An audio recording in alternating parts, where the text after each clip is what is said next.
Hello everyone, welcome to GS point. This is Rohit and आज ये जो वीडियो है ना, ये एंशिएंट पार्ट का मास्टर वीडियो। तो इस वीडियो में हम पूरा जो एंशिएंट पार्ट है उसको पूरा ख़त्म कर देंगे और ये वीडियो काफ़ी बेनिफिशियल होने वाली है आपके लिए। देखिए इसमें क्या है ना कि आपको जो पॉइंट ना A to Z एक एक पॉइंट काफ़ी डिटेल में जानने को मिलेगा। और ये जो वीडियो है मास्टर वीडियो, यह आपको देखिए जो आगामी जो एग्जाम्स है ना उसमें आपको बहुत सहायता करेंगे, बहुत ही बेनिफिशियल होगा, बहुत ही यूजफुल होगा। तो आइए इसको हम देखते हैं क्या चीज़ है ना। ये देखिए अगर आप क्विक रिवीजन करना चाहते हैं ना तो उसमें यह रामबाण का इलाज करेगा। तो आइए देखते हैं क्या चीज़ है।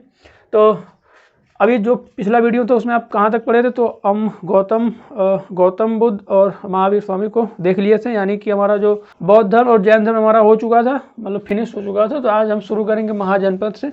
तो देखिए जो हमारे महाजनपद है ना, जो प्राचीन समय है ना उस टाइम 16 महाजनपद थे। अगर इसका विवरण देखें तो कहाँ पर मिलता है, तो इसका विवरण आपको मिल जाएगा अंगुत्तर निकाय, जो कि बौद्ध धर्म का है अंगुत्तर निकाय। इसमें इसका विवरण मिल जाएगा। और दूसरा जो इसका भगवती सूत्र है ना उसमें इसका विवरण मिला है। तो इसका जो विवरण मिला है वह अंगुत्तर निकाय, जो कि बौद्ध धर्म का शास्त्र है, और जैन धर्म का जिसका नाम है भगवती सूत्र ना। अब देखिए दोनों में जो नंबर्स है, नंबर्स आप यह जो महाजनपद है ना इसमें थोड़ा सा डिफरेंस है, तो बात करेंगे हम। अब देखिए जो अंगुत्तर निकाय है ना इसमें जो हमारे जनपद थे ना, ये दो टाइप के थे। पहला क्या था, गणराज्य, दूसरा था राजतंत्र। राजतंत्र का मतलब कि जिस पर राजा शासन करता था ना, और गणतंत्र का मतलब कि जिस पर राजा शासन नहीं करता था, वहाँ के जो गण थे ना वे उसका शासन करते थे, मतलब मिलजुल कर उस पर जो शासन था वह बेसिकली जो संघ था या गढ़ था उसका शासक था। तो अंगुत्तर निकाय में जो महाजनपद थे दो टाइप के मिले हैं। पहला एक राजतंत्र में था और एक गणतंत्र में। देखिए यही रीजन होता है ना कि जब सिकंदर आता है यही दो रीजन थे। अगर सब एक राष्ट्र हुए होते ना तो फिर सिकंदर जीत नहीं पाता। तो वह जो गणतंत्र वाले और जो ऐसे थे ना तो उसको आसानी से वह जीतता हुआ जा रहा था आगे। लेकिन आपको पता होगा कि झेलम नदी के तट पर उसका लड़ाई हो गया था पोरस से। दो राज्य थे, उसका डिस्कस भी करेंगे। तो इसमें से जो गणतंत्र राज्य है ना, आते हैं अपने टॉपिक पर। देखिए जो गणतंत्र राज्य उसमें आपके दो मिल जाएंगे। दो में बात करेंगे तो एक आपका हो जाएगा वज्जी और एक मल ना। वज्जी और मल यही दो थे जो गणतंत्र राज्य थे। और इसमें आपको सबसे ज़्यादा जो उल्लेख मिलेगा मगध का मिलेगा, सर्वाधिक बार उल्लेख मिलेगा आपको मगध का मिलेगा। तो देखिए जो महाजनपद है ना इसकी जो पुष्टि, मतलब इसका जो साक्ष्य कहाँ से मिला, मतलब इसके बारे में कहाँ पर पता चला, तो अथर्ववेद है ना उसमें पता चला 16 महाजनपद के बारे में। तो हम देखेंगे 16 जो महाजनपद और उसकी राजधानियाँ क्या क्या है ना। तो हमारे जो पहला है वह अंग है, जिसकी राजधानी आपको चंपा या मालिनी है। दूसरा मगध है, मगध। देखिए हम इसमें जो मैप है इसमें हम दिखाते चल रहे कौन सा राज्य कहाँ पर है। तो पहला क्या हुआ, अंग हुआ। अंग देखिए यहाँ पर कोलकाता के पास एकदम साइड में, यहाँ पर ये कोलकाता है। कोलकाता यानी पश्चिम बंगाल है, उस साइड अंग मिल जाएगी। इसकी राजधानी जो हमारी चंपा मालिनी है। दूसरा बात करेंगे मगध। मगध देखिए बिहार वाला रीजन है, मतलब एरिया। यह देखिए यह सेकंड नंबर पर है मगध। इसकी राजधानी आपको गिरिब्रज मिल जाएगी। तीसरा मल यानी कुशिनारा, यानी जो यूपी का देवरिया वाला पार्ट है ना वहाँ पर है मल। इसकी राजधानी देखिए यह है यूपी का पार्ट, मतलब यह वाला पार्ट हुआ तीसरे नंबर पर। और चौथे नंबर पर है काशी, हमारा वाराणसी यानी बनारस भोले बाबा की नगरी। तो वहाँ पर जो है हमारा जो चौथा है वह काशी है, यह महाजनपद है। उसकी राजधानी जो है वह है वाराणसी। और पाँचवें नंबर हमारा कौशल है। कौशल इसलिए नंबर इसलिए लिख दिया ना कि 16 महाजनपद आपको समझने में थोड़ा सा आसानी होगा। तो पाँचवा हमारा कौशल, जिसकी राजधानी आपको मिल जाएगी श्रावस्ती। अयोध्या भी है ना, अयोध्या आपको पता होगा। कौशल राज नरेश यानी कौन था, तो वह श्री राम थे और उसकी राजधानी अयोध्या थी। तो आपको पाँचवा नंबर ये देखिए इसी के बगल में जस्ट वही फैजाबाद वाला रीजन पड़ता है। पांचाल देखा जाए तो पांचाल आपको क्वेश्चन पॉइंट नंबर 6 पांचाल है। इसकी जो राजधानी, इसके देखिए दो राजधानी, उत्तरी पांचाल और दक्षिणी पांचाल। जो हमारा उत्तरी पांचाल था वह था अहिच्छत्र और जो दक्षिणी पांचाल था वह था हमारा काम्पिल्ली ना। और यह मिल जाएगा आपको इधर उत्तराखंड के साइड में। सातवें नंबर पर हमारा कुरु देखिए इसकी जो राजधानी तो इंद्रप्रस्थ है ना। इंद्रप्रस्थ आप लोग सुना होगा, इंद्रप्रस्थ जब महाभारत में देखा होगा इंद्रप्रस्थ का महल ना। तो ये कुरु, और देखिए कुरु आप लोग सुना होगा, कुरुक्षेत्र नाम ना, कुरुक्षेत्र जहाँ पर महाभारत का युद्ध हुआ था तो वहाँ पर कुरुक्षेत्र था। तो वह जो रीजन हरियाणा वाला एरिया, दिल्ली और हरियाणा का जो थोड़ा सा वह एरिया दक्षिण पूर्वी, आप इसमें मेरठ तक ये आता था, जो रीजन था मेरठ तक आता था। तो इसका जो 7th की बात करें तो ये हो जाएगा इसके जस्ट बगल में, यानी हरियाणा वाला एरिया। बात करेंगे अगर हम वज्र की, वज्र देखिए यह भी एक महाजनपद, इसकी राजधानी आपको विदेह या मिथिला मिल जाएगी। तो इसकी जो राजधानी है वज्र। और बात करेंगे हम मत्स्य, मत्स्य देखिए ये भी एक महाजनपद है मत्स्य। अगर इसकी राजधानी की बात करें तो आपको विराटनगर या जयपुर में मिल जाएगा, जयपुर रीजन गुजरात में। यह देखिए विराटनगर, यानी यह रहा आपका मत्स्य। बात वत्स, देखिए एक वत्स भी है, इसकी राजधानी कौशाम्बी इलाहाबाद, यानी इस इलाहाबाद में यह रहा हमारा इलाहाबादी यह रीजन, प्रयाग वाला, जिसका नाम चेंज हो चुका है। गांधार, गांधार, गांधार नरेश शकुनी आप लोग देखेंगे महाभारत में, गांधार नरेश शकुनी, यानी कि जो दुर्योधन की जो माता जी वह गांधार साइड रहती हैं, तो वह पाकिस्तान में है, यहाँ पर वह रीजन है, यहाँ पर। और बात करें हम सूरसेन, देखिए अगला जो महाजनपद वो सूरसेन है। सूरसेन आपको मिल जाएगा मथुरा में, तो यह रहा मथुरा, मेरठ के थोड़ा सा साइड में मिल जाएगा आपको, मेरठ में। तो सूरसेन में फिर अस्मक, अस्मक यानी इसकी जो राजधानी है पोटली है, पोटली। पोटली देखा जाए कहाँ पर है तो बेसिकली पोटली आपको मिल जाएगा यहाँ पर, यानी कि यह आपको एमपी के मतलब लोअर, मतलब कि दक्षिण एमपी में मिल जाएगा, यहाँ पर दक्षिण पश्चिम एमपी में मिल जाएगा आपका यह अस्मक। और गांधार हो चुका। इसके बाद चेदी, चेदी देखिए जो हमारा महाजनपद, इसकी जो राजधानी है उसका नाम है सुक्तिमती। सुक्तिमती आपको मिल जाएगा इधर ऊपर उज्जैनी के बगल में। इसके बाद आपका अवंती आ जाएगा, अवंती जो उज्जैनी, जिसकी राजधानी माहिष्मती। आप लोगों ने एक मूवी आई थी अभी बाहुबली, उसमें माहिष्मती का जिक्र हुआ है ना। तो वह जो राजधानी थी अवंती महाजनपद था, और उसकी जो राजधानी उज्जैनी, यहाँ पर यह मिल जाएगा आपको। यह आपको जो हमारा महाराष्ट्र है उसके जस्ट ऊपर सौराष्ट्र का जो एरिया, गुजरात और महाराष्ट्र का जो एरिया, नर्मदा नदी तट के ऊपर थोड़ा सा वही रीजन है। बात कंबोज, कंबोज देखिए आपको मिल जाएगा इधर कश्मीर के पास है। इसकी जो राजधानी थी वो हाटक थी, और यह कंबोज है। अब देखिए जो मगध है ना, यह सबसे प्राचीन राजवंश है मगध, और इसका जो सबसे प्राचीन जो राजवंश था वह है बृहद्रथ ना। बृहद्रथ आप लोग जरासंध देखे होंगे, एक विष्णु पुराण आता था पहले, अब महाभारत में भी देखे होंगे कि उसमें जरासंध को जो भीम मारे थे ना, उनको बताया कौन था, तो वासुदेव जी बताए थे कि उनको कैसे कैसे मतलब मारने का जो टेक्निक वही दिए थे ना। तो जरासंध भीम के हाथों मारा गया था, किसके निर्देशन में, तो जो वासुदेव थे यानी श्री कृष्ण थे, उनके निर्देशन में मारा गया था। तो ये जो जरासंध था, यह बृहद्रथ जो ना जरासंध का पिता था। और इसकी जो राजधानी थी यह थी वसुमती या ग्रीवरज, इसकी जो राजधानी थी वसुमती या ग्रीवरज थी। अब बात करेंगे जो इसका अंतिम शासक था ना, वह था रिपुंजय। जो मगध का जो राजवंश हुआ था, इसकी जो जरासंध था उसका जो अंतिम शासक था वह था रिपुंजय। अब इसके बाद आता है आपका हर्यक वंश। हर्यक वंश में आपका पितृहंता वंश, यानी कि एक तरह से फेमस हो चुका है कि जितने भी राजा हुए सबने पिता का हत्या करके ही मतलब बने राजा। तो इसका जो टाइम पीरियड है 544 ईसा पूर्व से 412 ईसा पूर्व। इसका जो संस्थापक है वह बिंबिसार है, जो बुद्ध का समकालीन था। इसका जो संस्थापक वो बिंबिसार है हर्यक वंश का, और यह बुद्ध का समकालीन था, और यह 544 से 492 ईसा पूर्व था। इसका जो टाइम पीरियड है 544 से 492 ईसा पूर्व। अगर इसको देखा जाए तो यह श्रौणिक, इसका जो जिक्र हुआ ना, जो जैन है, जैन जो साहित्य उसमें इसका जो जिक्र हुआ है वह श्रौणिक नाम से हुआ है। और इसने देखिए क्या किया था ना, वैवाहिक संबंधों से अपनी स्थिति को मजबूत किया था। मतलब लड़ाई झगड़ा करता ही था, लेकिन इसने शादियाँ भी खूब की थी। वैसे तो इसकी 3 शादी फेमस है, जो कि कौशल राज की पुत्री महाकौशल से होती है, दूसरी वैशाली की लिच्छवी की राजकुमारी चेल्लना से होती है, देखिए।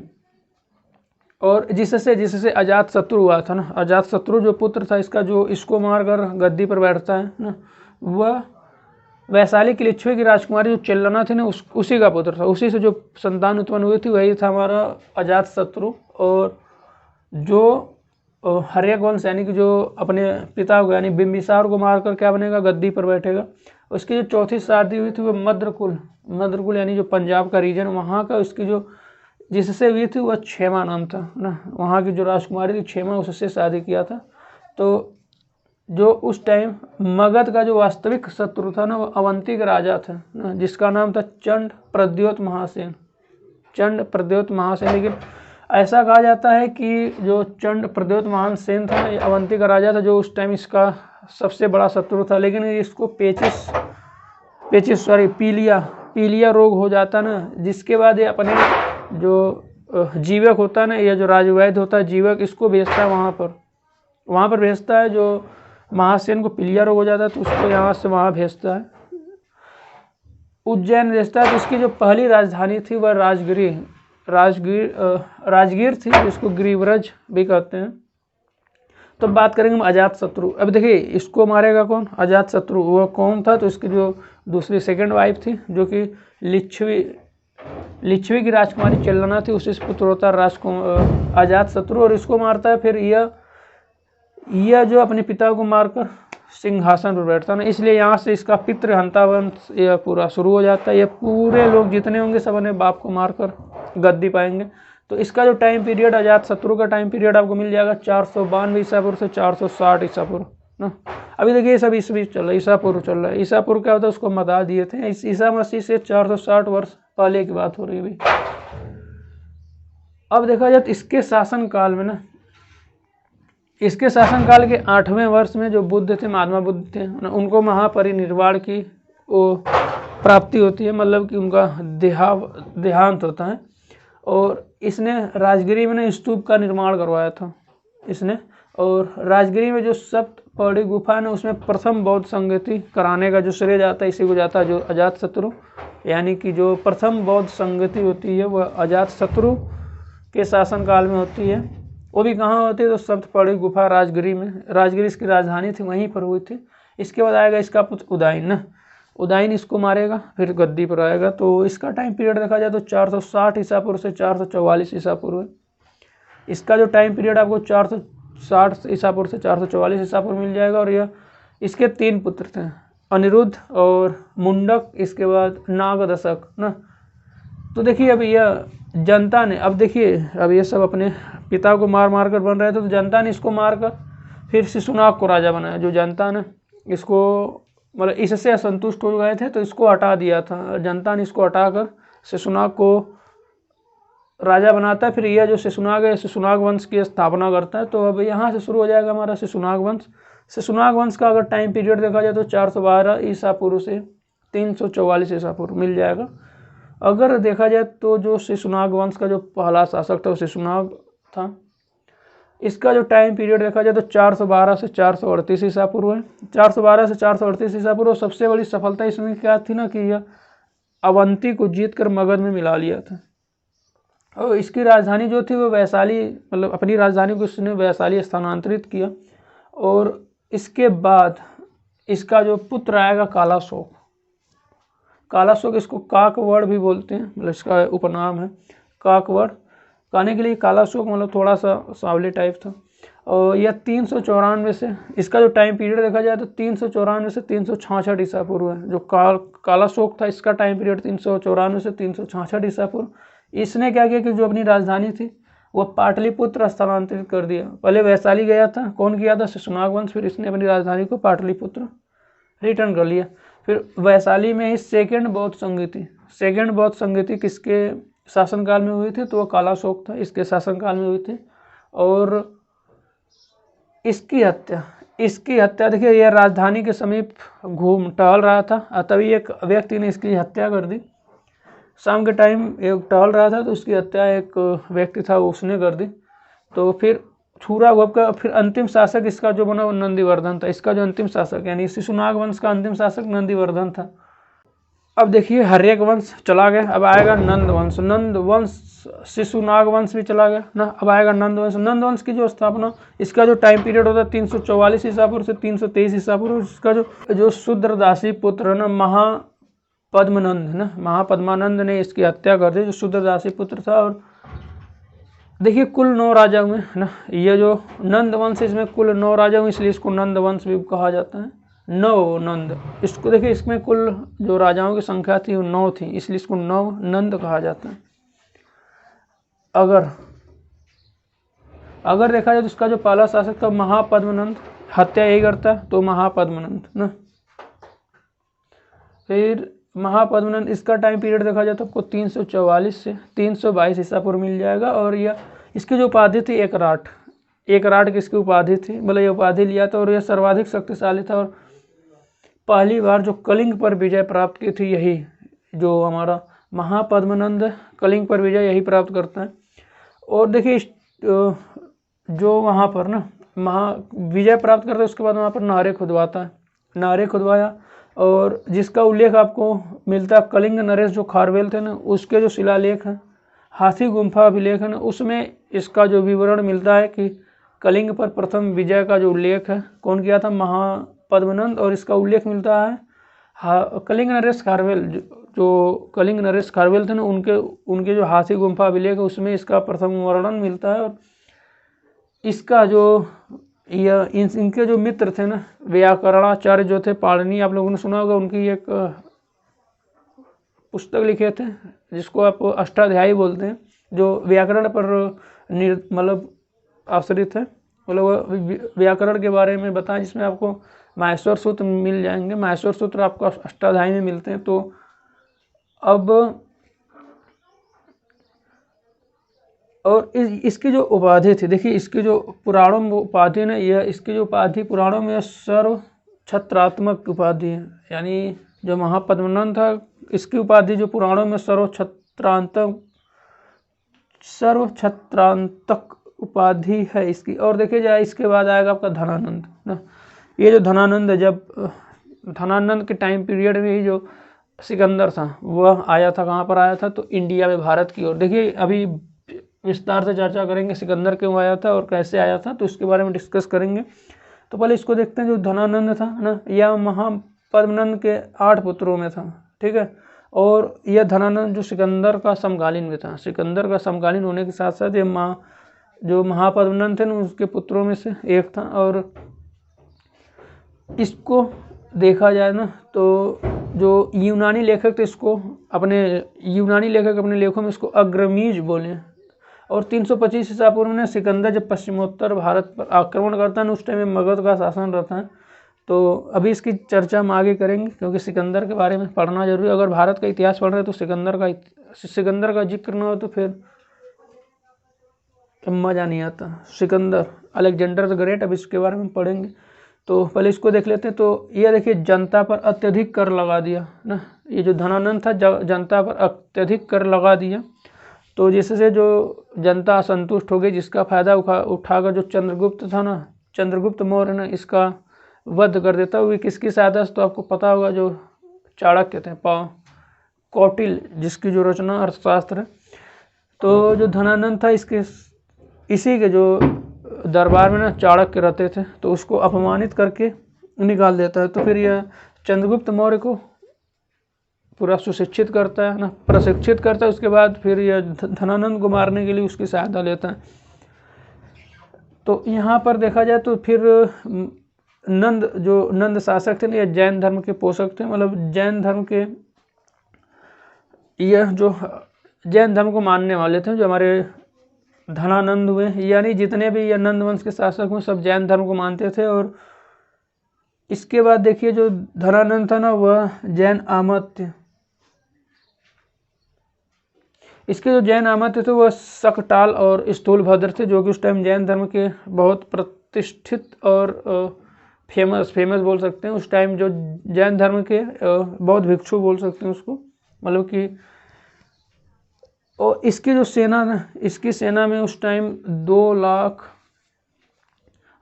पैदल सैनिक थे, 20,000 घुड़सवार थे और 3,000 से 6,000 तक हाथी थे। तो यही रीजन होता है जब सिकंदर आता है ना, तो सिकंदर के जो सैनिक होते हैं, जब पोरस से युद्ध होता है तो बाद में जब पता चलता है कि मगध पर एक ऐसा शासक है जिसके पास इतनी बड़ी सेना है, तो सब जो उसके सिकंदर के जो साथ आए रहते हैं ना, वे सब रिटर्न हो जाते हैं, मतलब हिम्मत नहीं करता आने का। इसके बाद आ जाएगा धनानंद। धनानंद देखिए क्या था, ये जो पद्मनंद था, इसके 8 पुत्रों में से जो धनानंद था, ये सिकंदर का समकालीन था। सिकंदर का समकालीन होने के साथ साथ इसका जो यूनानी जो लेखक है ना, इसको अग्रमीज बोला है। जो यूनानी लेखकों ने अपने लेखों में इसको अग्रमीज नामक उपाधि दी है। और 325 ईसा पूर्व में जब सिकंदर ने पश्चिमोत्तर भारत पर आक्रमण कर रहा था ना, तो उस टाइम यह उस टाइम मगध पर शासन करता था। यह जो धनानंद था उस टाइम मगध पर शासन करता था। और देखा जाए तो यह जो अंतिम सम्राट था, यह धनानंद जो था, यह नंद वंश का अंतिम सम्राट था। और इसने इतना ज़्यादा कर टैक्स लगा दिया था, इससे जो जनता ने एकदम असंतुष्ट हो गई थी और विद्रोह कर दी थी। तो जिसका फायदा उठाकर जो चंद्रगुप्त मौर्य चाणक्य की सहायता से अटैक करता है इसके ऊपर और उसको मार देता है। तो इसका कहानी खत्म हो जाता है। देखा जाए तो 325 ईसा पूर्व में यह कब मारता है, तो 325 ईसा पूर्व में सिकंदर आता है और 322 ईसा पूर्व में जो चंद्रगुप्त मौर्य होता है इसको मार देता है, तो चाणक्य की सहायता से। अगर इसकी सफलता के कारण देखा जाए, यानी क्या रीजन था कि जो नंदवंश इतना, जो मगध साम्राज्य इतना ज़्यादा फला फूला, इसका क्या रीजन था, तो इसके बारे में देखेंगे अगर, तो इसके बारे में आपको मिल जाएगा। जो मगध है ना, वहाँ से जो इसकी राजधानी थी राजगिरी ना, वहाँ पर जो सोने के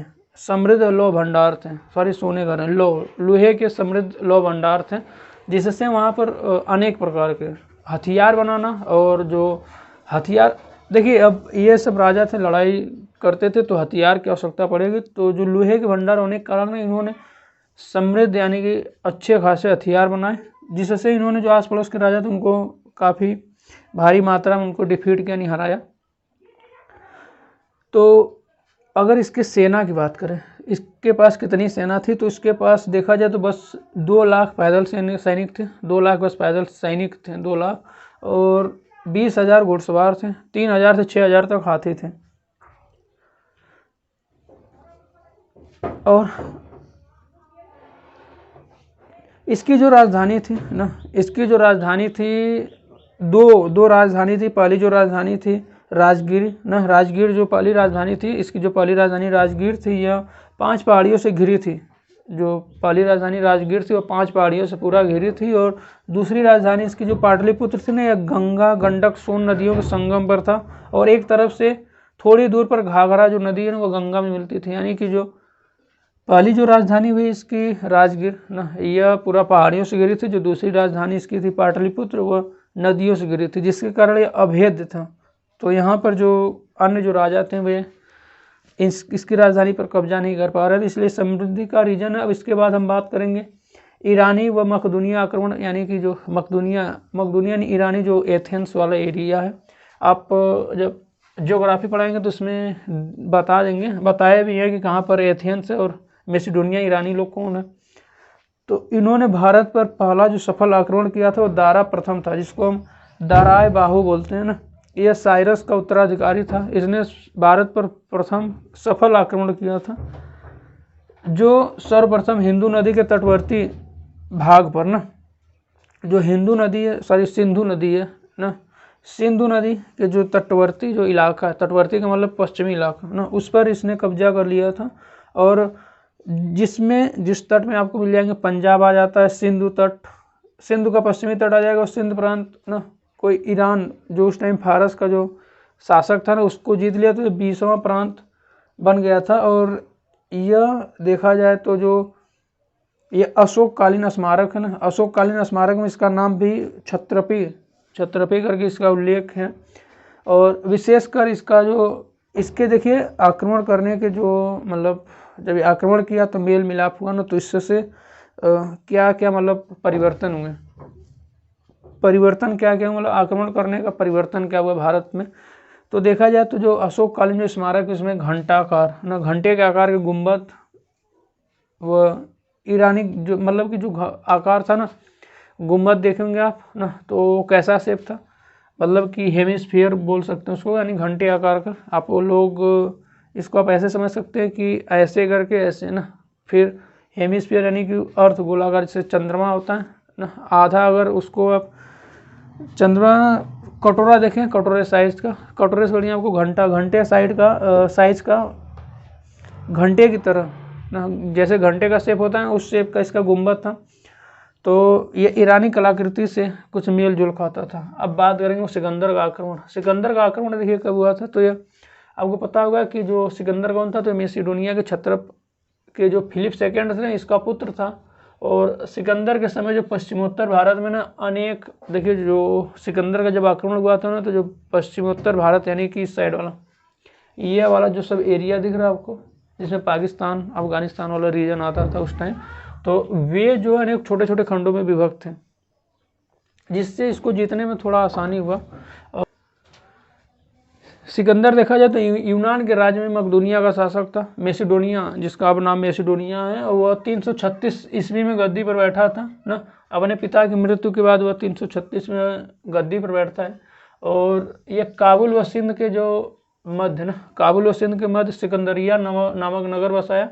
इसकी अगर जन्म की बात करें तो 356 ईसा पूर्व में हुआ था। किसके घर हुआ था, इसके पिता का नाम था फिलिप सेकेंड यानी फिलिप द्वितीय था। और यह देखिए 20 वर्ष में ही मतलब इसको गद्दी मिल गई थी। और देखा जाए तो यह ईरानी युद्ध में कब व्यस्त था ना, तो ईरानी युद्ध में यह जो व्यस्तता का टाइम पीरियड 334 से 320 ईसा पूर्व में, यह ईरानी वाला एरिया नहीं, जो उस साइड का जो ईरान वाला एरिया ना,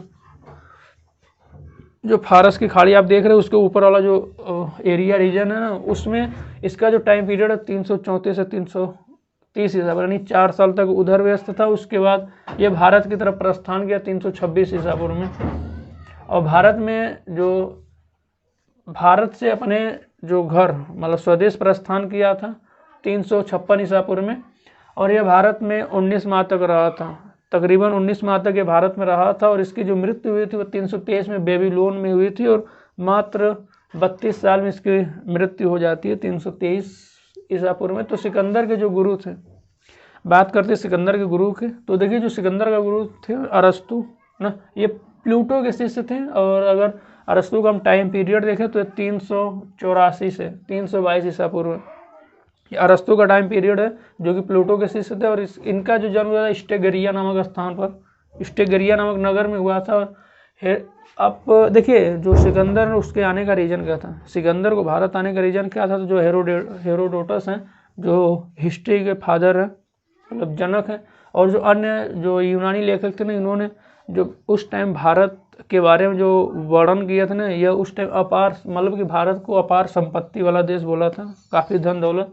तो इससे जो सिकंदर था उसको लगा कि अगर हम भारत पर आक्रमण करें, अगर उसको जीते तो काफ़ी ज़्यादा मात्रा में उनको धन और दौलत मिलेगा। तो यही सोचकर बेसिकली उसका जो अटैक करने का रीजन था यही रीजन था, मतलब कि जो भारत में अपार धन संपत्ति होने के कारण ही वह सिकंदर वहाँ से यहाँ आक्रमण किया था। तो यह जो खैबर दर्रे से हिंदू कुश पर्वत आप लोगों ने देखा होगा, इधर साइड में है, ये आपको मैप दिख रहा होगा, इधर साइड में ये पामीर की घाट है। तो यहाँ से पामीर की घाट के नीचे जस्ट यहाँ पर हिंदू कुश पर्वत जो पाकिस्तान पड़ता है, वहीं पर है खैबर दर्रा। जितने भी लोग आए उधर से सब इसी से आए, खैबर दर्रे से। तो जो उसका पहला आक्रमण हुआ था तक्षशिला के राजा थे आम्भी राजा थे तक्षशिला के, उससे हुआ था। फिर उसके बाद पोरस के साथ हुआ था। जो आम्भी था वह आम्भी बिना कुछ लड़े झगड़े इसी तरह आत्मसमर्पण कर दिया। लेकिन जो पोरस का जब युद्ध हुआ तो पोरस ने बाकायदा युद्ध किया था। और जो सिकंदर के जो सैनिक थे, इवन सिकंदर के भी दांत खट्टे कर दिए थे, इतना भयंकर युद्ध हुआ था। ये झेलम नदी के किनारे हुआ था, जिसको हम हाइडेस्पीज या वितस्तता का युद्ध बोलते हैं। और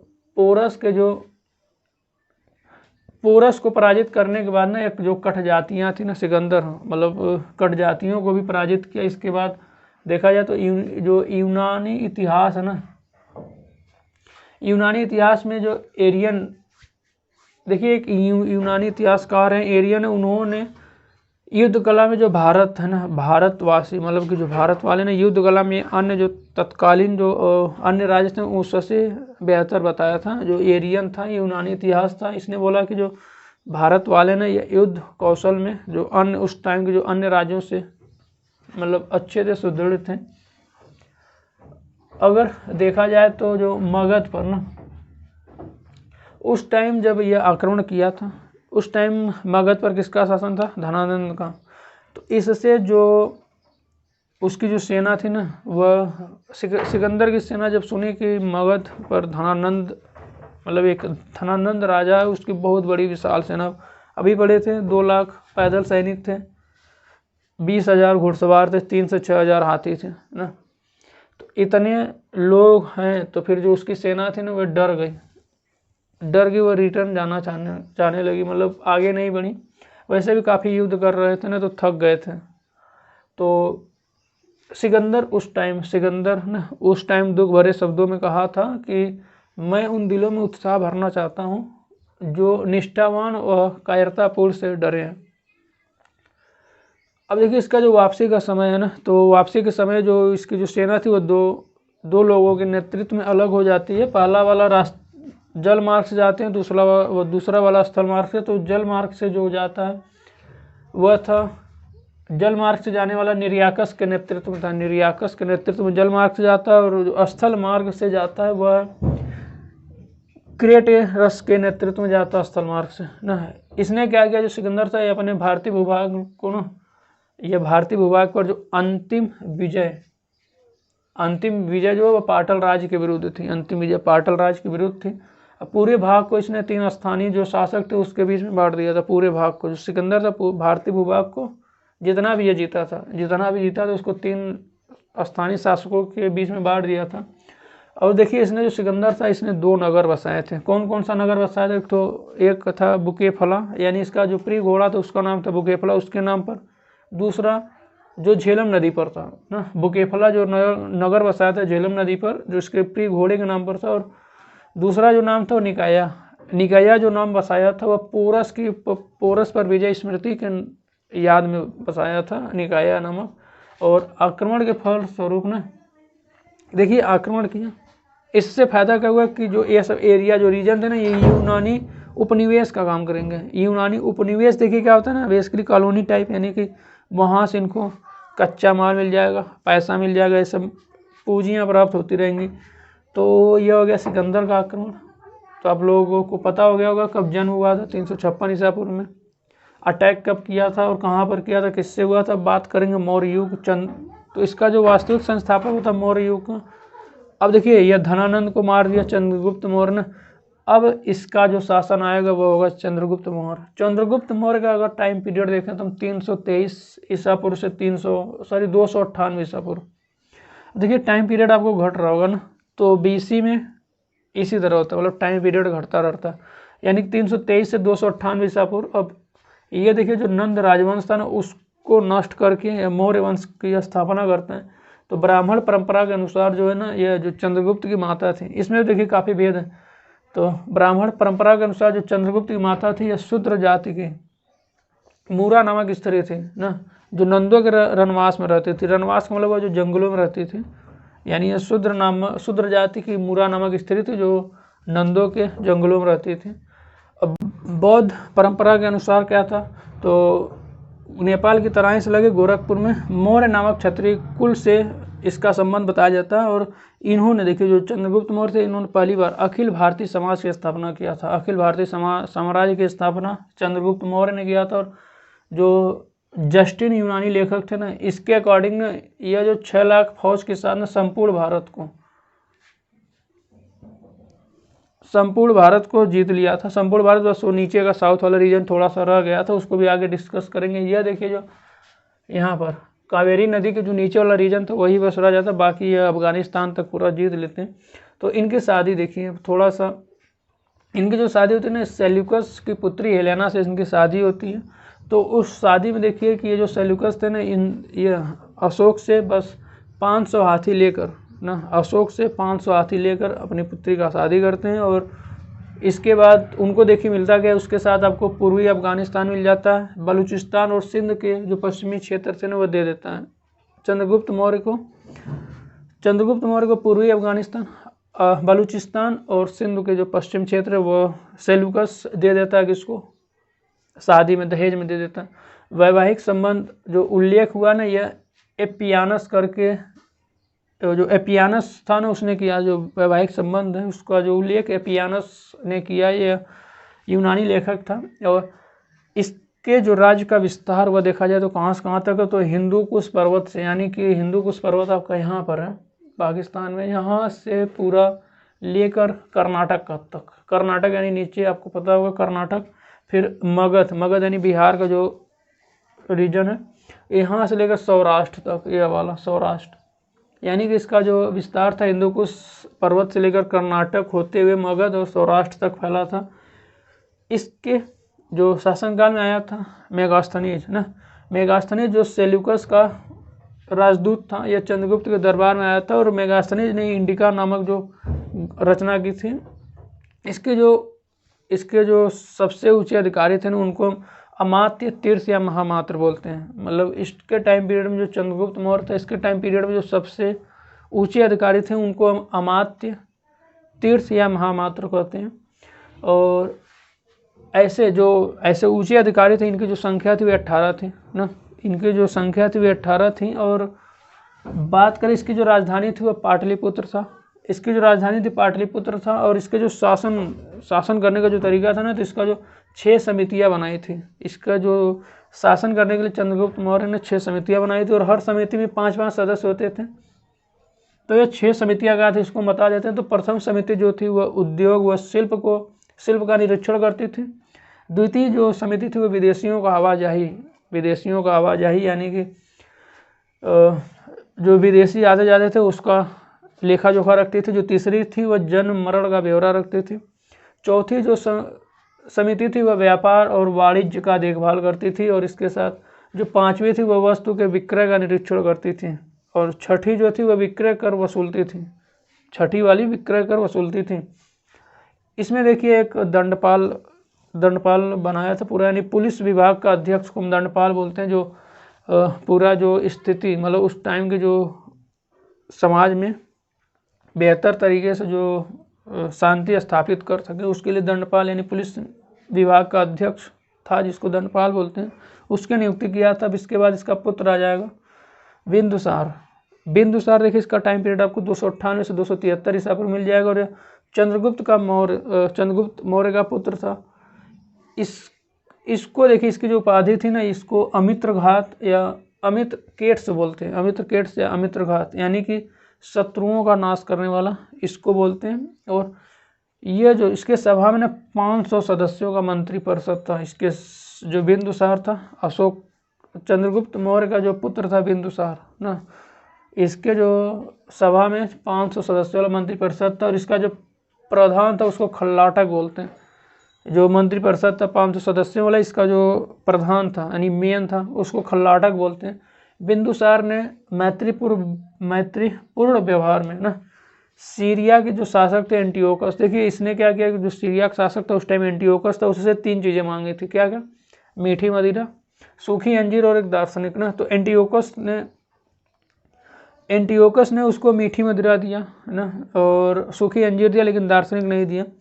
एंटियोकस ने डाइमेकस करके राजदूत उसके दरबार में भेजा था। और इसके बाद आ जाएगा अशोक द ग्रेट, अशोका। तो बिंदुसार के बाद उसका पुत्र आता है अशोक। 273 से इसका टाइम पीरियड 273 से 232 ईसा पूर्व। देखा जाए तो अशोक जो सबसे महान बौद्ध परंपरा के अनुसार देखा जाए तो इसका जो आरंभिक जीवन था बहुत ही क्रूर था, अत्यंत क्रूर था। और इसने कहा जाता है कि इसने 99 भाइयों को मार कर गद्दी पर बैठा था। लेकिन जो इतिहासकार इसको बस किंवदंती यानी कि मतलब सच नहीं मानते हैं। ऐसा इसलिए हो सकता है कि जो बौद्ध धर्म अपने खुद को श्रेष्ठ दिखाने के लिए ऐसा किया होगा, क्योंकि बहुत इतिहासकारों का मानना है कि जो बौद्ध धर्म ये खुद को श्रेष्ठ, यानी कि जब से बौद्ध जो अशोक था वह बौद्ध धर्म अपनाया, फिर इसके बाद वह पूरा एकदम शालीन हो गया, सभ्य हो गया। तो इसके जो इसके बारे में काफ़ी मतभेद है कि वह 99 भाइयों को मारा था कि नहीं, लेकिन बौद्ध परंपरा के अनुसार यह मिलता है। तो देखा जाए तो इसका जो राज्याभिषेक से पूर्व यह उज्जैन और तक्षशिला का प्रांतीय शासक था, तक्षशिला और उज्जैन का प्रांतीय शासक था। और यहाँ पर इसके जो शिलालेख है ना, वह भारत में जो पहली बार अभिलेख मतलब शिलालेखों पर अभिलेख खुदवाने का श्रेय इसी को जाता है, अशोक को जाता है। और अशोक ने 273 ईसा पूर्व में सिंहासन प्राप्त करता है, यानी कि 273 में सिंहासन प्राप्त करता है। लेकिन यह 4 वर्ष तक गृह युद्ध में व्यस्त रहता है ना, बिजी रहता है, इसलिए इसका जो राज्याभिषेक होता है वह 269 में होता है, 269 ईसा पूर्व में।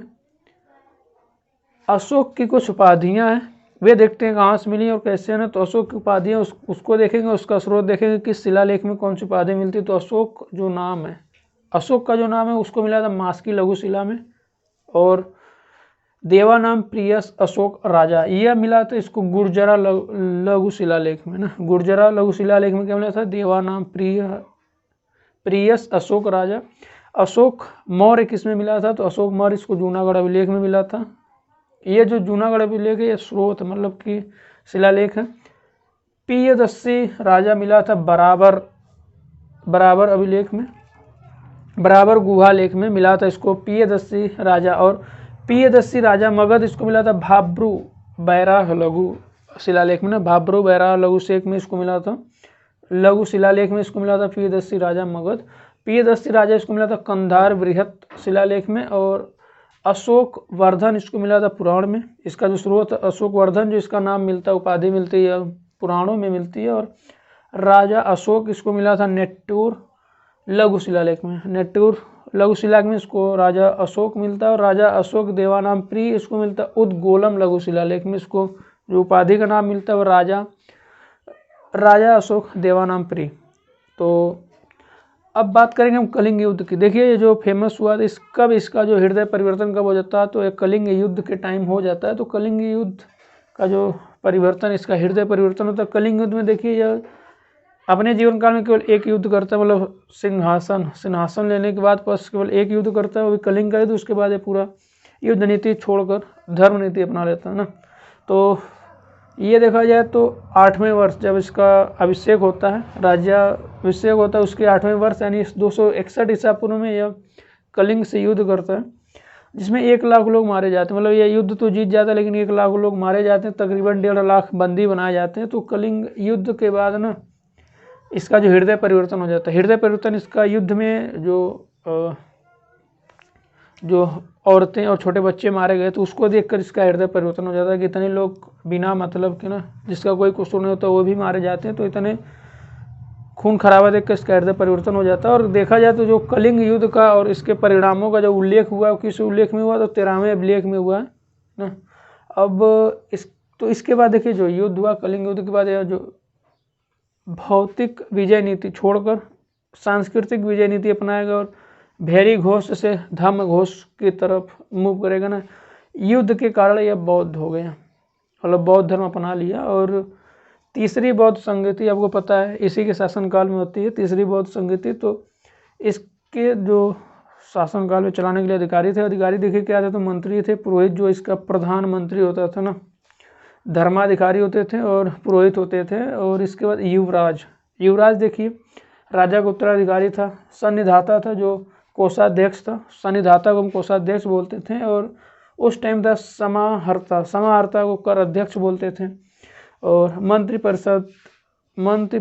परिषद अध्यक्ष होता था जो मंत्री परिषद का अध्यक्ष होता था। और दुर्गपाल जो देश के भीतरी दुर्ग का प्रबंधक होता था, जो रख रखाव करता था, उसको हम दुर्गपाल बोलते थे। और प्रदेष्टा जो था वह फौजदारी न्यायालय का न्यायाधीश था, प्रदेष्टा। और अंतपाल देखिए क्या था, तो अंतपाल जो सीमावर्ती दुर्गों का रक्षा करता था। अब देखा जाए तो व्यवहारिक जो अधिकारी था यह दीवानी न्यायालय का मुख्य न्यायाधीश था। और नायक सेना का संचालक करता था, सेनापति सेनाध्यक्ष होता था। अंतर्वेशिक है ना, यह सम्राट का अंगरक्षक होता था, इसको बॉडीगार्ड बोल सकते हैं। और कार्यांतिक देखिए कारखानों और उद्योग धंधों का निरीक्षक था। दंडपाल यह सैन्य था ना उसका प्रबंध करता था, जो सैन्य सामग्री उसका प्रबंध करता था यह दंडपाल। और आर्विक देखिए क्या था, वन विभाग का सर्वोच्च अधिकारी था आर्विक।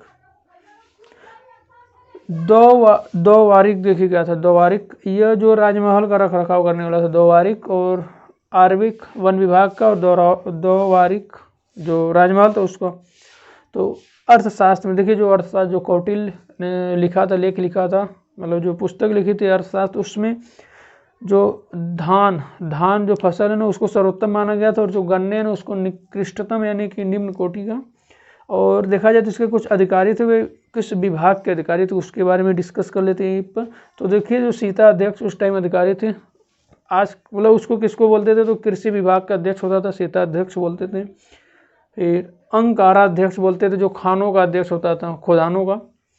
फिर इसके बाद लक्षणाध्यक्ष होता था, जो मुद्रा विभाग का अध्यक्ष था, मुद्रा विभाग का अध्यक्ष था लक्षणाध्यक्ष। शुल्काध्यक्ष था, जो व्यापारिक कर का अध्यक्ष था। मुद्राध्यक्ष था, जो पासपोर्ट विभाग का अध्यक्ष था।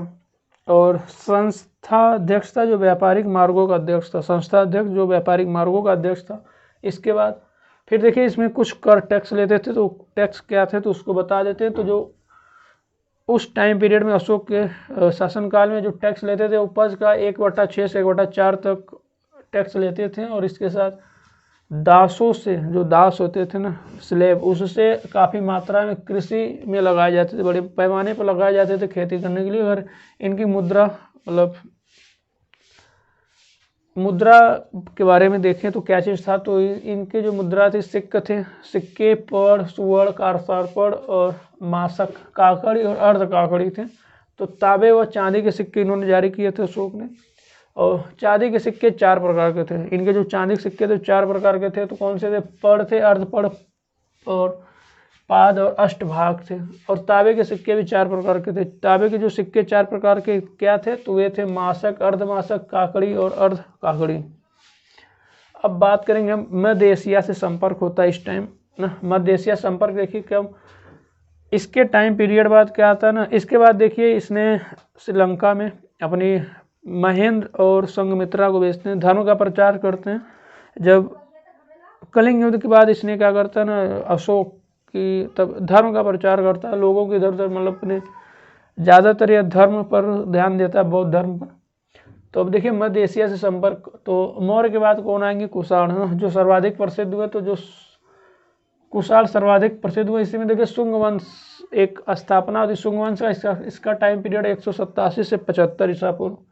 इसका जो संस्थापक था वो पुष्यमित्र शुंग था, शुंग वंश का जो संस्थापक था वो पुष्यमित्र शुंग था। और यह अंतिम मौर्य जो शासक था बृहद्रथ, उसको मारकर शासक बनता है।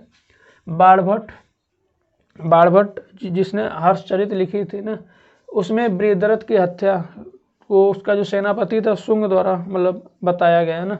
और कालिदास जिन्होंने शुंगों का वैम्बिक वंश का ब्राह्मण, मतलब जो शुंग थे ना, इसको वैम्बिक वंश का ब्राह्मण कहा था कालिदास ने।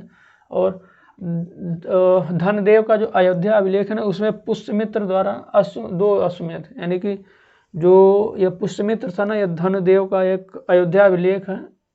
उसमें देखिए जो पुष्यमित्र द्वारा ना 2 अश्वमेध, एक, और ये जो यज्ञ करवाया था अश्वमेध, कौन करवाया था, पुष्यमित्र शुंग ने 2 अश्वमेध करवाए थे। इसको करवाने किसके नेतृत्व में करवाया था, तो पतंजलि ने संपन्न करवाए थे। पतंजलि आप लोग नाम सुने होगा, जिसने योग दर्शन लिखा है। और महर्षि जो पाणिनि थे ना, यह भारद्वाज गोत्र से संबंध बताया था इनका। ये जो पुष्यमित्र शुंग थे ना, इनका संबंध जो महर्षि पाणिनि थे जिन्होंने अष्टाध्यायी लिखा था, तो इन्होंने जो इसका संबंध भारद्वाज गोत्र से बताया था। और जो पुष्यमित्र जो ना, यह इसकी उपाधि देखिए क्या थी, पुष्यमित्र शुंग की उपाधि देखिए क्या थी, तो दिव्यावदान, आर्य मंजूश्री और मूल कल्प ना, इसकी उपाधि थी। पुष्यमित्र शुंग देखिए, जो पुष्यमित्र शुंग था ना, इस अशोक के टाइम पीरियड में बौद्ध धर्म बहुत पला बढ़ा। अब देखिए जो पुष्यमित्र शुंग रहेगा, बौद्धों का उत्पीड़न करेगा ना, फिर से संस्कृत जो भाषा का उत्थान करता है। और पुराणों में ना ऐसा लिखा गया है पुराणों में कि 36 वर्ष तक शासन किया है जो पुष्यमित्र शुंग था, यह 36 वर्ष तक शासन किया। इसके बाद आएगा अग्निमित्र ना, यह शुंग पुष्यमित्र शुंग का पुत्र था अग्नि। और जो कालिदास की जो सब सुप्रसिद्ध काव्य न मालविकाग्निमित्र ना, यह उसका प्रमुख नायक है अग्निमित्र ना, जो मालविकाग्निमित्र या कालिदास ने लिखा था। इसमें मालविका और अग्निमित्र की प्रेम कहानी है। अब इसके बाद आएगा कण्व वंश। इसका जो टाइम पीरियड है देखिए उसका था 187 से 75। इसके बाद कण्व वंश आएगा तो 75 से 30 ईसा पूर्व। और वसुदेव, इसके जो संस्थापक थे वसुदेव थे, जो 75 ईसा पूर्व में कण्व वंश की स्थापना की है। केवल इसके 4 शासक हुए थे। कौन कौन हुए थे? वसुदेव हुए थे, भूमिपुत्र हुए थे नारायण और सुशर्मन। देखिए जो सुशर्मन की हत्या कौन करता है? सातवाहन शासक सिमुक करता है ना। सिमुक इसकी हत्या करके फिर इसको जो कण्व वंश इसको समाप्त कर देता है। तो अब हिंद यूनानी देखिए क्या थे ना, हिंद यूनानी देखिए हिंदू जो पर्वत है, हिंदुकुश पर्वत है, उससे उत्तरी अफगानिस्तान में ना अमुदरिया यानी ऑक्सस के दक्षिण में बैक्टीरिया पर शासन करते थे। जो हिंद यूनानी है, ये जो उत्तरी अफगानिस्तान है ना, इसके अमुदरिया ऑक्सस के दक्षिण में एक बैक्टीरिया है, बैक्टीरिया स्थान वहाँ पर शासन करते थे।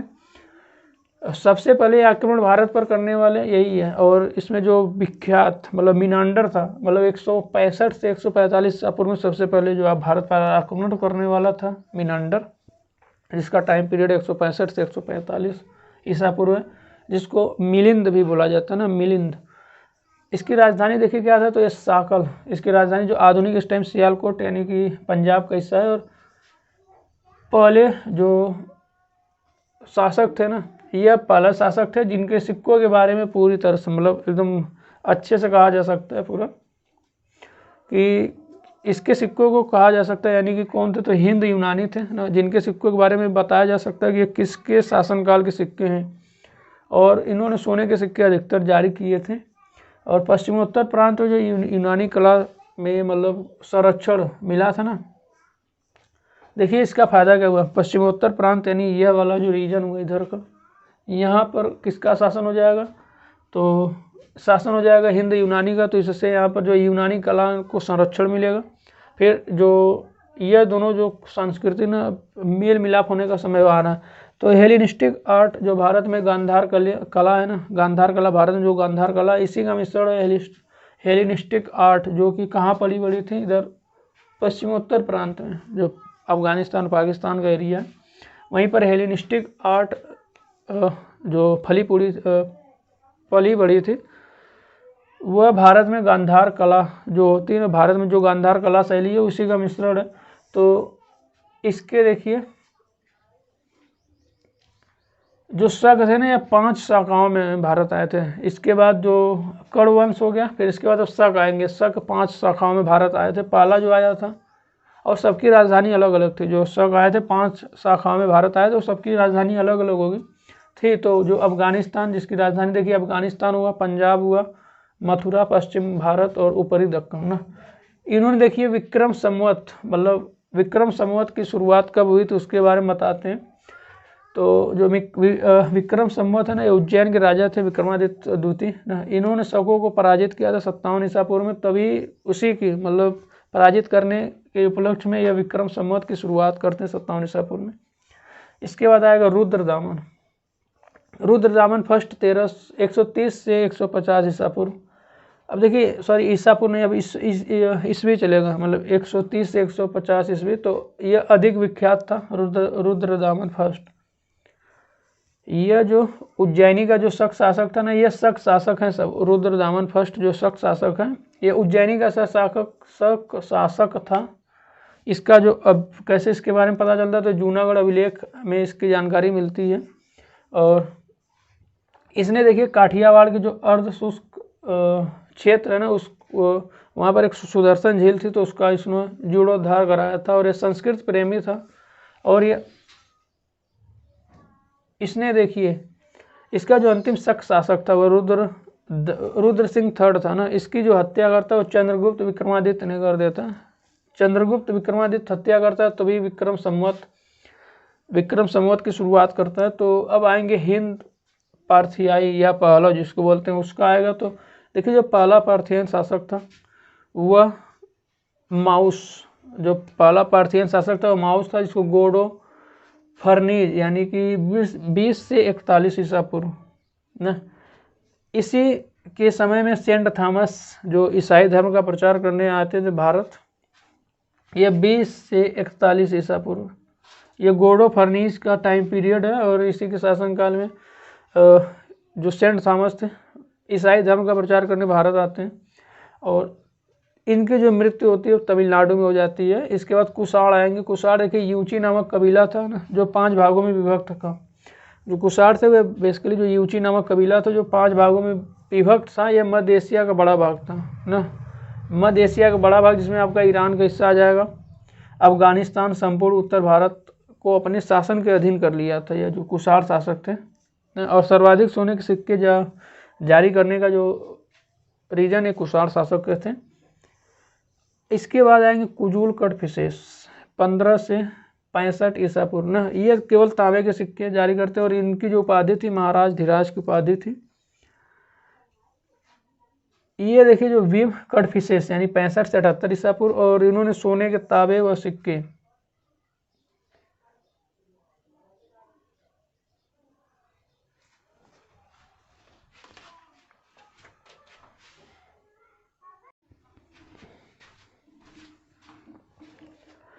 अब देखिए आ जाएंगे कुजूल कटफिसेस में। तो इन्होंने 15 से 65 ईस्वी इसका टाइम पीरियड है और ये केवल तांबे के सिक्के जारी करता है। इसकी जो उपाधि थी महाराज धीराज थी यह। इसके बाद आ जाएगा भीम कटफिसेस, इसका जो टाइम पीरियड है 65 से 78 ईसा पूर्व है। ये सोने व तांबे के दोनों के सिक्के जारी करता है और इसकी जो उपाधि थी वह माहेश्वर की उपाधि थी और यह जो शिव धर्म का बहुत बड़ा प्रशंसक था। इसके बाद आ जाएंगे कनिष्क ना, कनिष्क भी देखिए शक शासक था और ये अपनी इसका टाइम पीरियड 78 से 105 ईस्वी है और इसने अपनी राजधानी पुरुषपुर में ना 400 फीट ऊंचा 13 मंजिला एक मीनार बनवाया था। ये अपने शासनकाल में पुरुषपुर में 400 फीट ऊंचा 13 मंजिला एक मीनार बनवाया था। और सर्वाधिक इसके विख्यात होने के 2 कारण थे। सर्वाधिक पहला तो शक संवत चलाया था जो 78 ईसा पूर्व में चलाया था ना, और दूसरा जो बौद्ध धर्म का संपोषण था, बहुत बड़ा बौद्ध धर्म को मानने वाला था। और तो इसने सबसे जो शक संवत इसने स्टार्ट कराया था। यह भारत सरकार द्वारा प्रयोग में आता है और इसने कश्मीर में चतुर्थ बौद्ध संगीति करवाता है। बौद्ध संगीति चतुर्थ कश्मीर में कराने का श्रेय जाता है कनिष्क को। और इसका युद्ध होता है चीन शासक जिसका नाम था पांचाओ से युद्ध होता है। पहले तो यह पराजित होता है लेकिन लास्ट में पांचाओ को पराजित कर देता है। अब इसकी जो अश्वारोही सेना, घुड़सवारी की जो सेना थी ना, इसने सबसे पहले इसने लगान व जिन का प्रयोग किया। जिन यानी जो पैर के नीचे लगा रहता है तो पैर रखने और लगान पकड़ने में। तो इससे जो अब देखिए जो यह लगने के बाद ना जो सैनिक थे वे आक्रमण करने में थोड़े से सहज महसूस करने लगे क्योंकि उनको पैर, अब देखिए उनके जो गिरने के चांस थे बहुत कम हो गए। इसके बाद देखा जाए तो जो शक व कुषाण थे ना, यह पगड़ी पैजामा ट्यूनिक यानी जिसको हम कुर्ती बोलते हैं और भारी लंबे कोट चलाए ना। जो कनिष्क था ये रेशम मार्ग पर नियंत्रण कर लिया था और चुंगी लेता था। चुंगी यानी पैसा लेता था। आपका देखा जाए तो रेशम मार्ग कहाँ पर है तो ये मध्य एशिया से अफगानिस्तान होते हुए ईरान तक जाता था ना, उस पर चुंगी लेने का काम कनिष्क करता था। इसकी जो उपाधि थी महाराज धीराज की थी और देवपुत्र भी कहलाता था। यह स्वर्ग का पुत्र कहलाना पसंद करता था। यह शिव और बौद्ध धर्म दोनों का उपासक था। कनिष्क हमारा शिव धर्म और बौद्ध धर्म दोनों का उपासक था। और इसके शासनकाल में ना देखिए जो गांधार और मथुरा शैली का जो विकास हुआ इसी के शासनकाल में हुआ था। फिर कामसूत्र जो वात्स्यायन का जो लिखित है, चरक संहति, भरत मुनि, पतंजलि जो महाभाष्य लिखे हैं, और ये सब जो शासन इसी के शासनकाल में हुआ था कनिष्क ने। काली मिर्च देखिए जो यवन प्री बोलते हैं ना, तो इन लोगों को बहुत फेमस थी काली मिर्च, तो उसको यवन प्री बोलते थे। इसके बाद अब आ जाएंगे सातवाहन युग। देखिए जो दक्कन का मध्य भाग है वहाँ पर है और इसके जो प्रथम शासक है सिमुक ना, इसका जो टाइम पीरियड है 60 से 37 ईस्वी है ईसा पूर्व है। और ये कण्व व शुंग वंश को समाप्त करके ना अपने आया, समझ गए। अब सातकर्णी प्रथम जो इसका प्रथम शासक होगा और 27 से 17 ईसा पूर्व है। यह सिमुक का भतीजा था, और इसका उल्लेख आपको मिल जाएगा पेरिप्लस ऑफ द इरीथ्रियन सी ना। सातकर्णी की उपाधि जो प्रथम सातकर्णी की जो उपाधि धारण करने में जो पहला था वह यही था। इसके बाद आएगा गौतमी पुत्र सातकर्णी। इसका जो टाइम पीरियड है 106 से 130 ईसा पूर्व। फिर इसके बाद वशिष्ठ पुत्र पुलवामी आएगा, जिसका टाइम पीरियड आपका 130 से 154 ईसा पूर्व। इसकी जो उपाधि महाराज व दक्षिणापथेश्वर की उपाधि। देखिए, जो आंध्र प्रदेश में विजय प्राप्त करने वाला यह प्रथम सम्राट था, इसलिए इसको आंध्र सम्राट कहा जाता है। जो वशिष्ठ पुत्र पुलवामी था, इसको प्रथम आंध्र सम्राट कहा जाता है, क्योंकि आंध्र प्रदेश पर विजय प्राप्त करने वाला पहला शासक था। इसके बाद आएगा यज्ञ श्री सातकर्णी, यानी इसका जो टाइम पीरियड है 165 से 194 ईसा पूर्व। व्यापार, यह देखिए व्यापार और जल यात्रा का बहुत प्रेमी था, क्योंकि इसके सिक्कों पर जहाज का चिन्ह पाया गया था, और ये जो शीशे के सिक्के बहुत अधिक चलवाए थे सातवाहन शासक, और यह ब्राह्मण धर्म को मानते थे। अब दक्षिण भारत में देखा जाए तो 3 आरंभिक राज्य थे। यह दक्षिण भारत में थोड़ा सा बात करेंगे। 3 आरंभिक राज्य थे जो कृष्णा नदी के दक्षिण में, ये आपको दिख रहा होगा बीच में है। इसके नीचे देखिए आपको चेर, चोल और पांड्य मिल जाएंगे, तो इसके बारे में डिस्कस करेंगे। देखिए क्या थे, तो पहला जो दक्षिण में था जो पांड्य थे, पांड्य, चोल, चेर। चेर को हम केरल का भी बोलते हैं। और जो पांड्य राजवंश थे, इसका सर्वप्रथम उल्लेख आपको मेगास्थनीज जो लिखा था मेगास्थनीज में मिल जाएगा।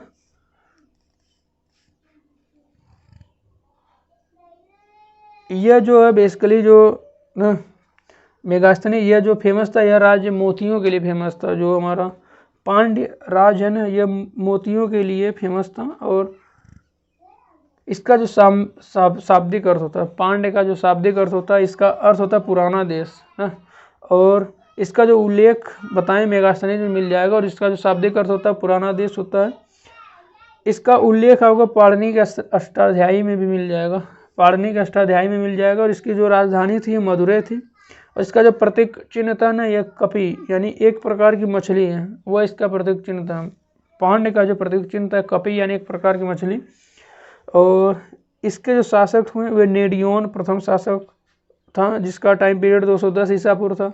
यह समुद्र की पूजा आरंभ करवाई, समुद्र की पूजा आरंभ करवाने का जो श्रेय जाता है यह पांड्य शासक था, जो नेडियोन प्रथम शासक था। इसके बाद दूसरा था पलसोलैमुडुडमी, इसका जो दूसरा शासक था पलसोलैमुडुडमी। इसकी जो उपाधि थी महेश्वर की, यानी कि अभी शिव को मानने वाला था। इसके बाद आएगा नलिवकोडन, मतलब इसका जो आखिरी शासक था नलिवकोडन, ये अंतिम पांड्य शासक था। इसके बाद आ जाएगा चोल। चोल देखिएगा था ना, यह सूती वस्त्र व्यापार के लिए बहुत अधिक फेमस था, सूती वस्त्र के लिए बहुत अधिक फेमस था चोल। इसका जो राजकीय चिन्ह था वह बाघ था। चोल आपको इधर का मिल जाएगा, यह वाला एरिया, यानी जो आंध्र प्रदेश आपको दिख रहा है वही वाला रीजन। पांड्य आपको मिल जाएगा इधर तमिलनाडु वाला एरिया, और चेर इधर केरल वाला एरिया। तो जो चोल राज थे ना, इसके बारे में एक एलारा नामक चोल राजा था, जिसने श्रीलंका पर विजय प्राप्त किया और 50 सालों तक वहाँ पर शासन किया था श्रीलंका पर।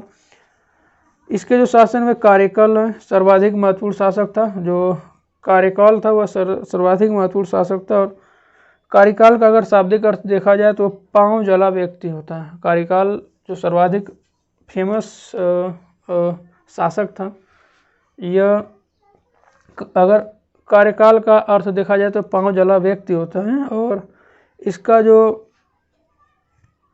इसने देखिए जो कार्यकाल था ना, इसने नर्मदा नदी पर कावेरी नदी पर ना 160 किलोमीटर लंबा बांध बनवाया था, 160 किलोमीटर लंबा बांध बनवाया था। इसके बाद अब बात करेंगे चेर का। चेर शब्द की उत्पत्ति होती है चेरल से, जिसका अर्थ होता है पर्वतीय देश। इसका जो राजकीय चिन्ह है वह धनुष है, यानी इसका राजकीय चिन्ह धनुष है। और इसका है कपी, यानी एक प्रकार की मछली। चोल का है शेर, बाघ, बाघ है। अब देखिए इसका जो शासक हुआ उरियन जरेल हुआ ना, प्रथम चेर शासक था। इसका जो टाइम पीरियड है वो 130 ईसा पूर्व 130 ईस्वी है। इसका जो नाम है उरियंजरेल। और इसका जो दूसरा शासक था वह था नेडनजेरल, जो मदुरै को राजधानी बनाता है, मदुरै यानी मद्रास। इसकी जो उपाधि थी अधिराज की थी। अब इसके बाद आएगा गुप्त साम्राज्य। गुप्त साम्राज्य का जो हमारा टाइम पीरियड हो 320 से 455 ईस्वी है। देखा जाए तो जो श्रीगुप्त 240 से 280 ईसा पूर्व और घटोत्कच गुप्त था जिसका 280 से 319 ईस्वी था। ये सब ईस्वी में। अब ये दोनों मतलब न्यू जो डालता है गुप्त वंश की वो डालता है श्रीगुप्त, लेकिन वास्तविक संस्थापक नहीं था क्योंकि दोनों स्वतंत्र नहीं थे। लेकिन चंद्रगुप्त प्रथम जब आता है ना, चंद्रगुप्त प्रथम का जो टाइम पीरियड 319 से 335 ईस्वी, और यह प्रथम प्रसिद्ध शासक था। इसकी जो उपाधि महाराज धीराज की थी। यह विवाह करता है लिच्छवी राजकुमारी कुमार देवी से, और इसका जो विवाह होता है लिच्छवी राजकुमारी कुमार देवी से होता है, और यह चांदी की मुद्रा का प्रचलन करता है और राज्यरोहण की स्मृति में गुप्त संवत निकालता है जिसका टाइम पीरियड है 319 से 20। यानी कि तुमको 3 संवत मिले, एक शक संवत, विक्रम संवत, और यहाँ पर हमको मिला गुप्त संवत ना। अब बात करते हैं चंद्रगुप्त प्रथम की। तो देखिए इसने गुप्त संवत निकाला था 319 से 320। प्रथम उपाधि, अगर इसकी कुछ प्रमुख उपाधियाँ देखी जाए तो श्रीगुप्त, इसको जो उपाधि श्रीगुप्त की उपाधि थी आदिराज या महाराज की। घटोत्कच महाराज की उपाधि थी। चंद्रगुप्त जो फर्स्ट था इसकी उपाधि महाराज धीराज की थी। समुद्रगुप्त की उपाधि पराक्रमांक थी। चंद्रगुप्त द्वितीय जो विक्रमादित्य के नाम से फेमस था। कुमारगुप्त की उपाधि थी महेंद्रादित्य, और स्कंदगुप्त की उपाधि थी शक्रादित्य। समुद्रगुप्त का जो टाइम पीरियड 335 से 380 ईस्वी, इसका जो अत्यधिक विस्तार, मतलब यह जो गुप्त साम्राज्य का अत्यधिक विस्तार यही करता है। और इसका दरबारी कवि हरिशेर था। जो चीनी स्रोत से पता चलता है कि श्रीलंका के राजा मेघवर्मन ने गया में बुद्ध का मंदिर बनवाने के लिए इससे अनुमति ली थी और राजदूत भेजा था। इसका जो दरबारी कवि था हरिशेर था। वीए स्मिथ, इसको भारत का नेपोलियन बोलते हैं। वीए स्मिथ, अगर बोला जाए कि भारत का नेपोलियन की उपाधि किसने दी थी तो वीए स्मिथ। और खुद को ये लिच्छवी दौहित्र का अगर गौर अनुभव करता था, ये खुद को लिच्छवी दौहित्र। इसके बाद आएगा चंद्रगुप्त द्वितीय। चंद्रगुप्त द्वितीय का टाइम पीरियड 380 से 412 ईस्वी है। ये अपनी पुत्री प्रभावती का विवाह वाकाटक शासक रुद्रदामन सेकेंड से करवाता है, और 400 साल पुराने जो क्षत्रपों का अंत कर देता है ना शादी करके। उज्जैन को यह दूसरी राजधानी बनाता है, और इसकी जो उपाधि थी वो विक्रमादित्य उपाधि थी। और यह 57 ईस्वी में शकों पर विजय प्राप्त करने के बाद विक्रमादित्य की उपाधि लेता है।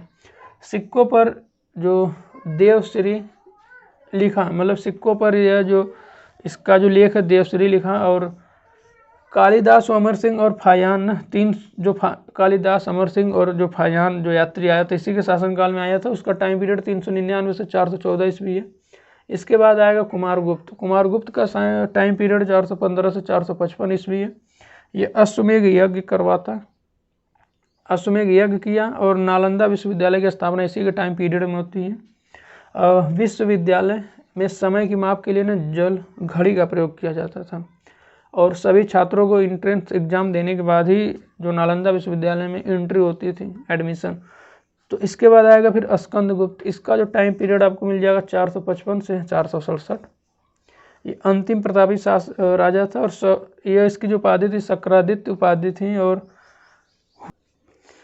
हुड़ों का जब आक्रमण होता है ना गांधार पर, तो स्कंदगुप्त ने उसको मतलब हराया, हुड़ों को हराया और उनको मार भगाया, और सुदर्शन झील का पुनरुद्धार कराने का इसको श्रेय जाता है। जो स्वर्ण युग, देखिए स्वर्ण युग क्यों कहा जाता है, स्वर्ण युग क्यों कहा जाता है इसके बारे में भी हम बात करेंगे आगे। इस टाइम देखिए जो स्त्रियों की जो दशा थी काफ़ी दयनीय हो चुकी थी, और पितृतंत्रात्मक समाज व्यवस्था होने के कारण ना यहाँ पर सती होने का उल्लेख भी मिलता है हमको। एरल अभिलेख में सती होने का उल्लेख मिलता है। स्वर्ण युग देखिए क्यों कहा जाता है, स्वर्ण युग इसलिए कहा जाता है कि इस टाइम काफ़ी लेख लिखे गए। जैसे आपके कालिदास हो गए तो ये भारत का शेक्सपियर कहा जाता है। इन्होंने अभिज्ञान शाकुंतलम, जिसमें दुष्यंत और शकुंतला का प्रेम विवाह दिखाया गया। इसके बाद इनकी अंगूठी खो जाती है शराब के कारण, फिर अंगूठी मछली में जाती है। इन्हीं के पुत्र जो भरत थे उन्हीं के नाम पर भारत नाम पड़ा। सती प्रथा आपको मिलता है एरड़ अभिलेख में, जिसमें आपकी वर्ष की माता यशोमती जो थी ना उनके सती होने का प्रमाण मिलता है। और जो गणित है, गणित में देखा जाए तो शून्य का विकास इन्हीं के टाइम पीरियड में होता है, गुप्ता के। और चिकित्सा में आपको धन्वंतरी मिल जाएंगे जो आयुर्वेद के प्रथम आचार्य थे। विज्ञान और मतलब साइंस एंड टेक्नोलॉजी में देखा जाए तो इसमें आपको आर्यभट्ट ने आर्यभट्टी बुक लिखते हैं, और जिसमें इन्होंने बताया कि पृथ्वी जो सूर्य का चक्कर लगाती है, और जो भवन निर्माण में इन्होंने मंदिर और स्तूपों का निर्माण सबसे ज़्यादा आपको गुप्त काल में देखने को मिलेगा। गुप्तकालीन नाटक और नाटककार देख लेते क्या चीज़ें, तो अभिज्ञान शाकुंतलम जिसकी रचना कालिदास की, तो मालविकाग्निमित्र कालिदास ने लिखा है। विक्रमो वर्षियम ना, इसको भी कालिदास जी ने लिखा है। मुद्रा राक्षस आपको विशाखा दत्त ने लिखा था। मृच्छकटकम शूद्रक और देवीयंद्रतम ने, यह विशाखा दत्त ने लिखा। अब बात करते हैं मेघदूत। मेघदूत देखिए जो रचना मेघदूत हुआ, ऋतु संहार हुआ, कुमार संभवन हुआ, रघुवंशम, यह सब कालिदास ने लिखा था। पंचतंत्र को विष्णु शर्मा लिखा था। चरक संहिता को चरक ने लिखा। ये सब गुप्त काल की पुस्तकें हैं।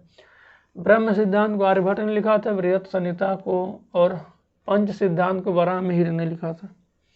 अब इसके बाद आएगा हर्ष और उसके साम्राज्य। तो पुष्यभूति जो वंश था ना, पुष्यभूति वंश, इसका संस्थापक था पुष्यभूति जो हर्षवर्धन के पिता थे। यह गुप्त जो राजाओं की दुर्बलता का लाभ उठाकर हरियाणा में सत्ता स्थापित करते हैं। फिर जो प्रभाकर वर्धन थे, यह हूड़ हरिण केसरी, मतलब इनकी उपाधि थी ना, मतलब हूड़ हिरण के लिए सिंह समान वाले इनका अर्थ हुआ। तो जो राज्यवर्धन थे, यह हर्षवर्धन के बड़े भाई थे और प्रभाकर वर्धन के पुत्र थे, ज्येष्ठ पुत्र थे। तो प्रभाकर वर्धन की मृत्यु के बाद यह थानेश्वर का सिंहासन संभालता है। तो जो शशांक था ना, इनकी हत्या कर देता, धोखे से इनकी हत्या कर देता। तो देखिए जो प्रभाकर वर्धन थे, इनके 3 संतानें थी। एक पुत्री थी राजश्री, और राज्यवर्धन थे और हर्षवर्धन थे। तो जो राजश्री का विवाह तो कन्नौज के मौखरी वंश का जो शासक था ग्रीवर्मन, उससे होता है शादी। फिर जो बंगाल का शासक वो मालवा का देवगुप्त ने मिलकर जो ग्रीवर्मन था उसको मार देता और इनकी बहन यानी राजश्री को बंदी बना लेता। तो राजवर्धन को विश्वास, अब देखिए जो राजवर्धन जाते हैं उनको मतलब बचाने के लिए जाते हैं, लेकिन राजवर्धन को भी विश्वासघात करके मार देता है। तो फिर हर्षवर्धन 519-91 में इनका जन्म होता है। फिर इसके बाद उनकी मृत्यु के बाद यह 606 में गद्दी संभालता है 16 वर्ष की आयु में। फिर यह थानेश्वर का शासक बनता है। फिर यह शशांक से बदला लेने की प्रतिज्ञा करता है। और उस टाइम जो राजश्री थी, राजश्री उस टाइम कब्जे में रहती है, तो बहन के लिए कन्नौज की तरफ बढ़ता है। और आगे जाकर मांडी में उसको पता चलता है ना कि उनकी जो बहन राजश्री यानी कि वह जो बंदी से मुक्त हो चुकी हैं और जारी सती होने, तो एक आचार्य थे दिवाकर मित्र की सहायता से राजश्री को खोज निकालते हैं और उनकी सहमति से कन्नौज का शासक बन जाता है। क्योंकि कन्नौज का जो ग्रीवर्मन था उसका कोई उत्तराधिकारी नहीं होने के कारण ये कन्नौज का शासक बन जाता है और वहाँ उसकी राजधानी बना था कन्नौज को। तो देखा जाए तो इसी के शासनकाल में जो बाणभट्ट होता है ना, वह हर्षचरित के रचना करता है। और वेनसांग ना, जिसका वेनसांग इन्हीं के शासनकाल में आता है। और इसका दूसरा नाम, हर्ष का दूसरा नाम शिलादित्य था। और सूर्य और शिव का उपासक था। भारत का अंतिम हिंदू सम्राट हर्ष को कहते हैं। दक्षिण की ओर नर्मदा तट पर यह बढ़ने की कोशिश किया था, लेकिन वहाँ पर चालुक्य वंश पुलकेशिन द्वितीय ने इसको रोका। अब बात करते हैं दक्कन और दक्षिण भारत की। इसमें क्या था, तो वाकाटक